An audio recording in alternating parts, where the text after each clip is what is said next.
আল্লাহর প্রতি পূর্ণ ভরসা রাখতে হবে। ইব্রাহিম আলাইহিস সালামের মতো হাসবি আল্লাহ ওয়া নি'মাল ওয়াকিল, কোনো সমস্যা নেই, আল্লাহ আমার সাথে আছেন, তিনি আমাকে পথ দেখাবেন ইনশাআল্লাহ।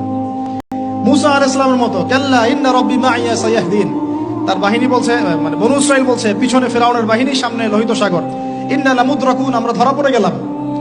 আর মুসা আলাইহিস সালাম বলেন কাল্লা, কখনো নয়। ওই রকম সিচুয়েশনে তিনি বলছেন কাল্লা, কখনো নয়, ইন্না রাব্বি মাইয়া সায়াহদিন, আমার রব আমার সাথে আছেন, তিনি আমাকে পথ দেখাবেন ইনশাআল্লাহ। সেম কথা বলেছেন আমাদের প্রিয় নবী হযরত মুহাম্মদ সাল্লাল্লাহু আলাইহি ওয়াসাল্লাম গারের শহরে। আবু বকর সিদ্দিক বলছেন উপর থেকে তারা আমাদেরকে দেখে ফেলবে, তিনি বলছেন না, লা তাহজান, তুমি দুশ্চিন্তা করো না, ইন্নাল্লাহা মা'ানা, আল্লাহ আমাদের সাথে আছেন। এই তাওয়াক্কুল, আল্লাহর প্রতি পূর্ণ তাওয়াক্কুল যার থাকবে, ইন্নাল্লাহা ইউহিব্বুল মুতাওয়াক্কিলিন, আল্লাহ পাক এই তাওয়াক্কুলকারীদেরকে আল্লাহ পাক ভালো রাখেন। ফালিয়াতাওয়াক্কালিল মুতাওয়াক্কিলুন, আল্লাহর প্রতি ভরসাকারীরা যেন আল্লাহর প্রতি ভরসা রাখে, আল্লাহর প্রতি